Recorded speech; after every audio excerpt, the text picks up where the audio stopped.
Hello students, BSc Sem 1 Microbiology. Today we will start a general classification of proteins, topic of the unit 4. Proteins are classified into three groups. First, based on their functions. Second, based on chemical natures and solubility. Third, based on nutritional classification. Now we discuss first functional classifications of proteins. એટલે કે protein છે એના અલગ અલગ કાર્યો છે અને કાર્યને આધારે એનું ક્લાસિફાઈડ થાય છે. જોઈએ ફર્સ્ટ સ્ટ્રક્ચરલ પ્રોટીન્સ. સ્ટ્રક્ચરલ પ્રોટીન્સનો મિનિંગ થશે કે જે પ્રોટીન છે એ સેલ છે એના કે બોડીના કોઈ બી સ્ટ્રક્ચર બનાવવાની અંદર યુઝ થાય છે. Keratin of hair and nail, તો કે જે કેરાટીન પ્રોટીન છે કે જે હેર અને નેલમાં પ્રેઝન્ટ છે. નેક્સ્ટ કોલાજન્સ ઓફ બોન મેરો, એટલે કે બોન મેરોની અંદર કોલાજન પ્રોટીન પ્રેઝન્ટ છે. સેકન્ડ, એન્ઝાઇમ્સ ઓર કેટાલાઇટિક પ્રોટીન્સ મીન્સ કે બોડીની અંદર ઘણા બધા એવા એન્ઝાઇમ પ્રેઝન્ટ હશે, કોઈ બી એનિમલ હશે, પ્લાન્ટ હશે કે બેક્ટેરિયા હશે, કે આ જે એન્ઝાઇમ છે કે જેના લીધે ઘણી બધી ચયાપચય ક્રિયાઓ થાય છે. તો જોઈએ એક્ઝામ્પલ હેક્ઝોકાઇનેઝ, જે ગ્લુકોઝનું કન્વર્ઝન કરશે ગ્લુકોઝ 6 ફોસ્ફેટમાં ગ્લાયકોલિસિસ પાથવેમાં. પેપ્સિન, કે જે ફૂડ છે એને ડાયજેસ્ટ કરવામાં યુઝ થાય છે. Now third, transport proteins. Transport પ્રોટીન્સનો મિનિંગ થશે કે બોડીની અંદર કોઈ બી એલિમેન્ટ હશે એનું એક જગ્યાએથી બીજી જગ્યાએ વહન કરવામાં હેલ્પ કરશે. એક્ઝામ્પલ હિમોગ્લોબિન, તો કે જે ઓક્સિજન છે કે કાર્બન ડાયોક્સાઇડ છે એને કેરી કરે છે. Now next, hormonal proteins means અંતઃસ્રાવો, insulin and growth hormones. Next, contractile proteins. Contractile પ્રોટીન્સનો મિનિંગ થશે કે મસલ્સ હશે એના સંકોચન કે વિકોચનની અંદર હેલ્પ થાય છે. Example actin and myosin filaments.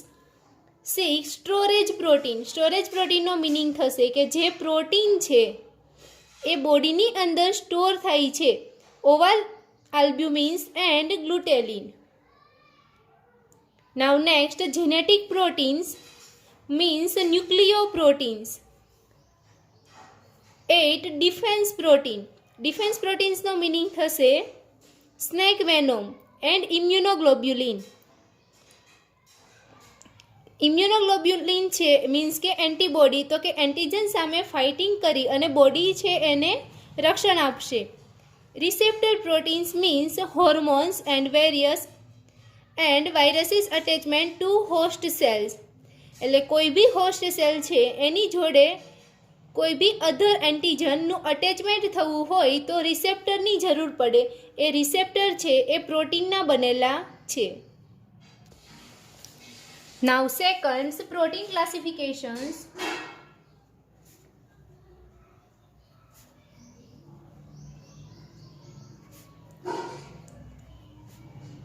Based on chemical natures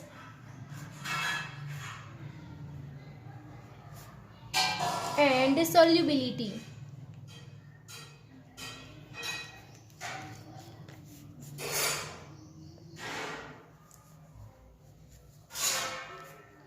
એટલે કે જે પ્રોટીન બને છે એનો કેમિકલ નેચર કેવો છે અને સોલ્યુબિલિટીના આધારે ક્લાસિફાઈડ થાય છે. તો first, this classification is based on amino acid compositions, એટલે કે જે તે અમાઇનો એસિડ છે એ કેટલા અમાઉન્ટની અંદર પ્રોટીનની અંદર પ્રેઝન્ટ છે.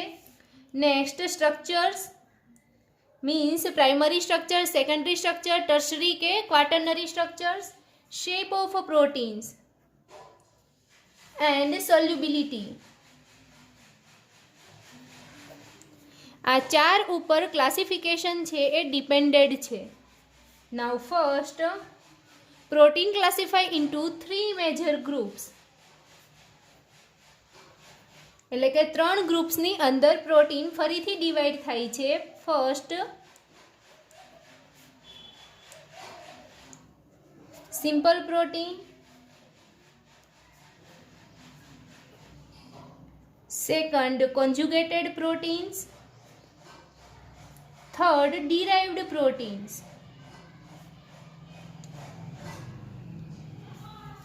Right?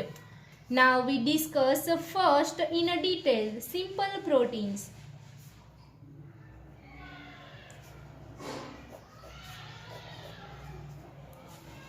તો સિમ્પલ પ્રોટીનની વાત કરીએ તો એ એવા પ્રોટીન છે કે જેની અંદર ખાલી અમાઇનો એસિડ આવેલા હશે, એટલે કે પ્રોટીન બને છે તો પ્રોટીન બનવા માટે અમાઇનો એસિડના મોલેક્યુલ જોઈન્ટ થયેલા છે.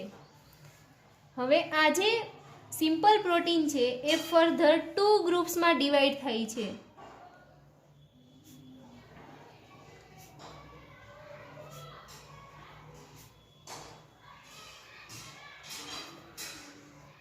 ફર્સ્ટ ગ્લોબ્યુલર પ્રોટીન્સ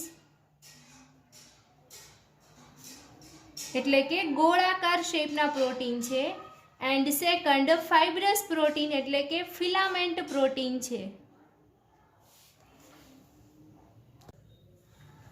નાવ first globular proteins. Globular proteins હશે તો એ પ્રોટીન કેવા હશે? તો ક્યાં તો એ સ્ફેરિકલ શેપમાં હશે અથવા તો ઓવલ શેપના હશે, એટલે કે અંડાકાર શેપના પ્રોટીન હશે.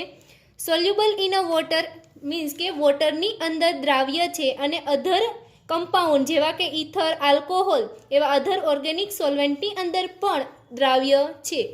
એન્ડ ડાયજેસ્ટિબલ છે. ઇટ મીન્સ કે આ જે પ્રોટીન છે એનું સરળતાથી પાચન કરી શકાય છે. નાવ second fibrous protein. Fibrous પ્રોટીનનો meaning થશે કે fibre like in a shape, એટલે કે તાતણા જેવા પ્રોટીન છે, વોટરની અંદર અદ્રાવ્ય છે એન્ડ પાચન કરવાની અંદર કેવા છે તો કે સરળતાથી પાચન થઈ શકતું નથી. Example collagen, elastin and keratin. Simple પ્રોટીનનું ડિસ્કશન કરી લીધા પછી જોઈએ સેકન્ડ કોન્જ્યુગેટેડ પ્રોટીન. કોન્જ્યુગેટેડ પ્રોટીનનો મિનિંગ થશે કે જેની અંદર અમાઇનો એસિડ છે એ મોનોમેરિક યુનિટ તરીકે પ્રેઝન્ટ છે, એટલે કે અમાઇનો એસિડ સિવાયનું એક એક્સ્ટ્રા પ્રોસ્થેટિક ગ્રુપ પ્રેઝન્ટ હશે. આ જે પ્રોસ્થેટિક ગ્રુપ અને અમાઇનો એસિડ કમ્બાઈન થઈને જે પ્રોટીન બને એને કહેવાય કોન્જ્યુગેટેડ પ્રોટીન્સ. અને આ જે પ્રોસ્થેટિક ગ્રુપ છે એ નોન પ્રોટીન મોઇટી છે, મીન્સ કે એ પ્રોટીન મોલેક્યુલ છે નહીં. અલગ અલગ પ્રોસ્થેટિક ગ્રુપના આધારે કોન્જ્યુગેટેડ પ્રોટીન છે એ અલગ અલગ ગ્રુપની અંદર ક્લાસિફિકેશન થશે. જેમ કે ફર્સ્ટ ન્યુક્લિયો પ્રોટીન.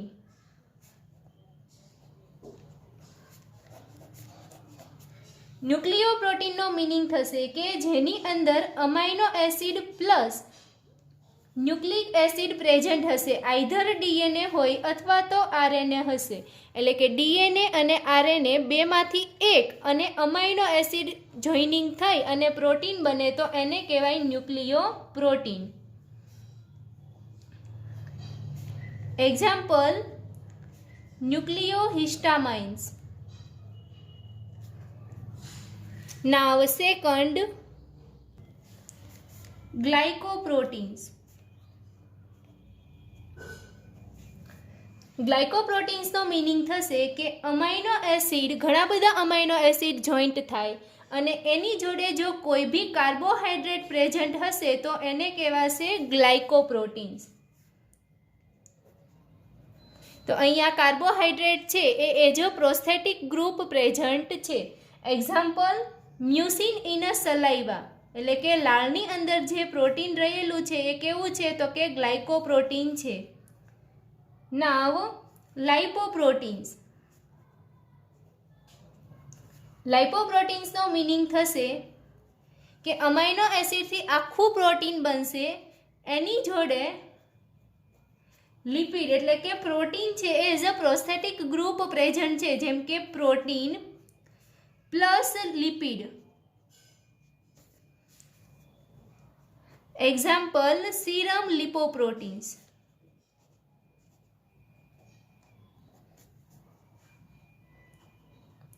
નાવ ફોસ્ફોપ્રોટીન્સ.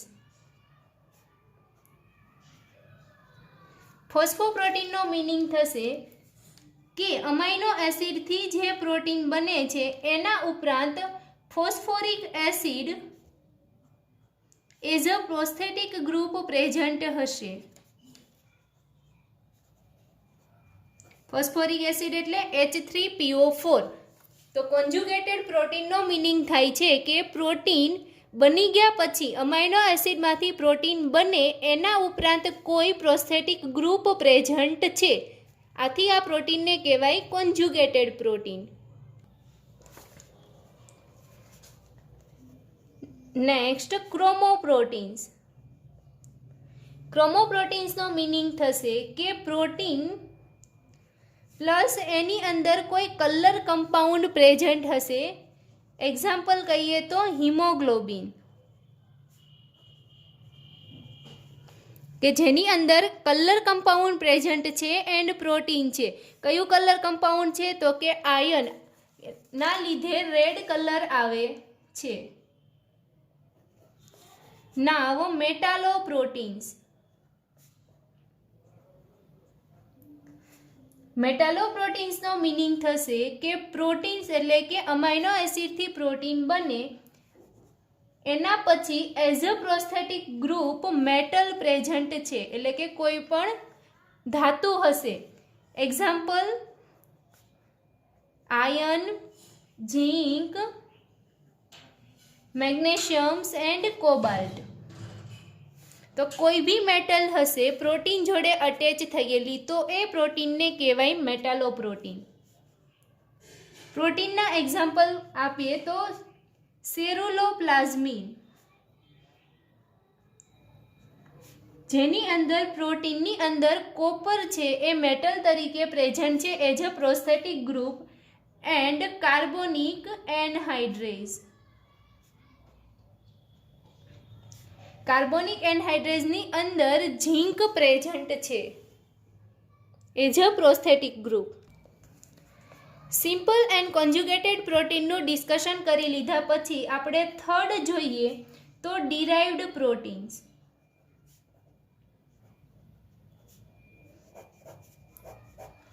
તો ડિરાઇવ પ્રોટીન એટલે એવા પ્રોટીન કે જે પ્રોટીનનું ડિગ્રેડેશન થઈ અને મળેલા છે.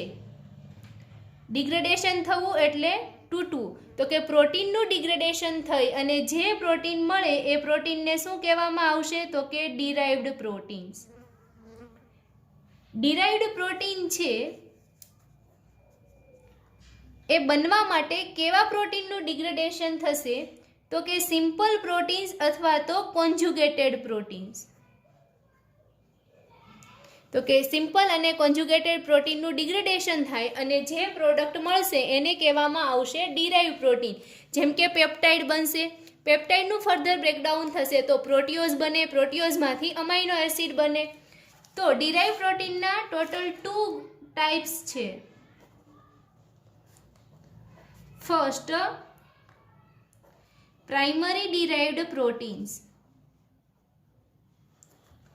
and secondary derived proteins.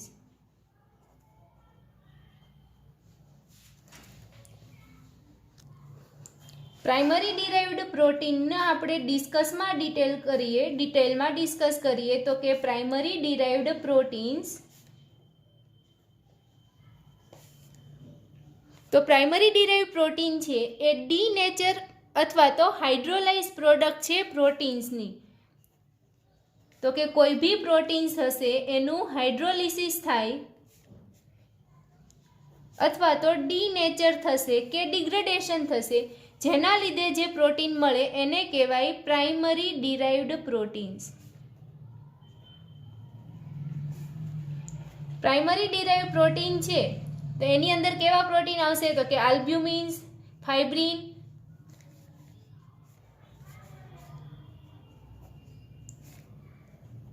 Example આલ્બ્યુમિન્સ and ફાઇબ્રિન. આ ફાઇબ્રિન છે એને પ્રાઇમરી ડિરાઇવ્ડ પ્રોટીન કહેવાય કારણ કે બ્લડની અંદર, આપણા બોડીની અંદર બ્લડમાં ફાઇબ્રિનોજન પ્રોટીન હશે, પણ જ્યારે આપણા શરીર ઉપર કોઈ ઘા પડે ત્યારે આ ફાઇબ્રિનોજન છે એનું કન્વર્ઝન થશે ફાઇબ્રિનમાં અને આ જે ફાઇબ્રિન છે એ બ્લડને ક્લોટ કરવામાં મદદ કરશે કે જેના લીધે ઘા પડ્યો હોય ત્યાં ભીંગડું જામી જાય છે. બરાબર? તો આ ફાઇબ્રિનોજનના સ્ટ્રક્ચરમાં કોઈ એક ગ્રુપ છે એ રિમૂવ થાય છે કે દૂર થાય છે અને જેના લીધે ફાઇબ્રિન પ્રોટીન બને છે.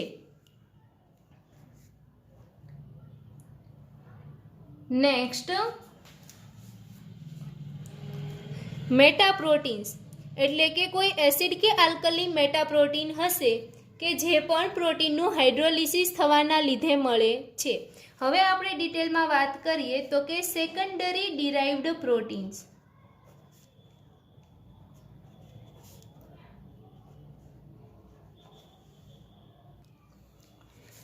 તો સેકન્ડરી ડિરાઇવ્ડ પ્રોટીન છે તો કે એની અંદર પણ પ્રોટીન છે એનું બ્રેકડાઉન થશે અને એમાંથી આપણને જે પ્રોડક્ટ મળે એને શું કહેવાશે તો કે સેકન્ડરી ડિરાઇવ્ડ પ્રોટીન્સ. તો બંને જે પ્રોટીન છે એની અંદર શું થાય છે તો કે પ્રોટીનનું બ્રેકડાઉન થાય અને આપણને જે પ્રોડક્ટ મળે એને આપણે કહીએ છીએ પ્રાઇમરી ડિરાઇવ પ્રોટીન કે સેકન્ડરી ડિરાઇવ પ્રોટીન. તો બંનેની અંદર ફેર ક્યાં છે તો કે જે પ્રાઇમરી ડિરાઇવ પ્રોટીન છે કે જેમાં પ્રોટીનનું બ્રેકડાઉન થાય છે તો એની અંદર પ્રોટીનની અંદર કયા બોન્ડ હશે તો કે પેપ્ટાઇડ બોન્ડ. તો જ્યારે અહીંયા પ્રોટીનનું બ્રેકડાઉન થાય છે તો પેપ્ટાઇડ બોન્ડ તૂટતા નથી એટલે કે કોઈ એક ગ્રુપ રિમૂવ થાય છે. જ્યારે અહીંયા પ્રોટીનમાંથી પ્રોડક્ટ બને છે તો પ્રોટીનની અંદર જે પેપ્ટાઇડ બોન્ડ છે એ તૂટે છે. તો કે પેપ્ટાઇડ બોન્ડ છે એ બ્રેકડાઉન થાય અને એના લીધે આપણને પ્રોડક્ટ મળે છે. તો કેવી પ્રોડક્ટ મળશે તો કે peptide, પ્રોટીઓઝિસ et cetera.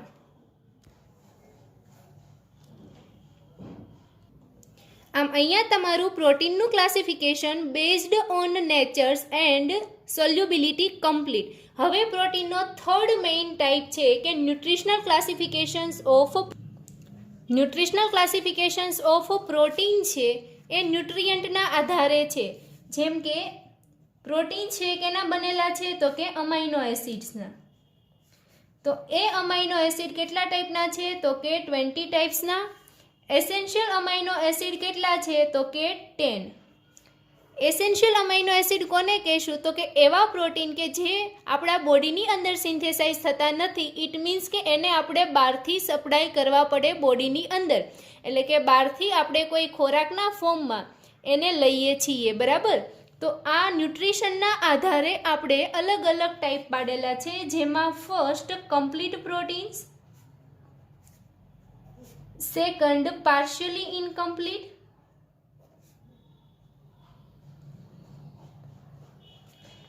And third incomplete proteins. તો કમ્પ્લીટ પ્રોટીન્સનો મિનિંગ થશે કે એવા પ્રોટીન કે જેની અંદર 10 એસેન્શિયલ અમાઇનો એસિડ પ્રેઝન્ટ છે.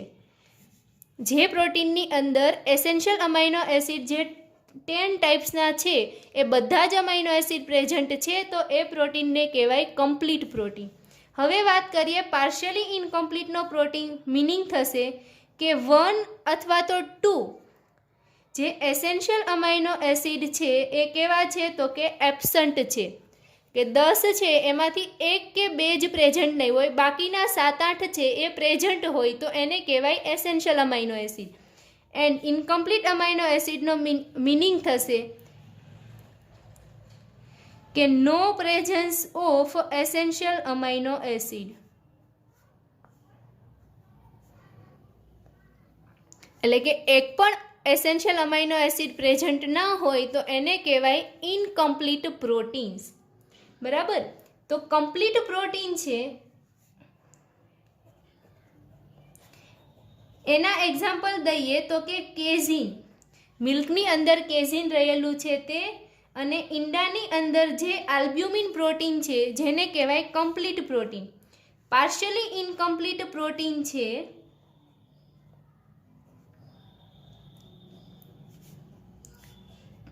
તો રાઈસ અને વીટની અંદરથી મળે છે.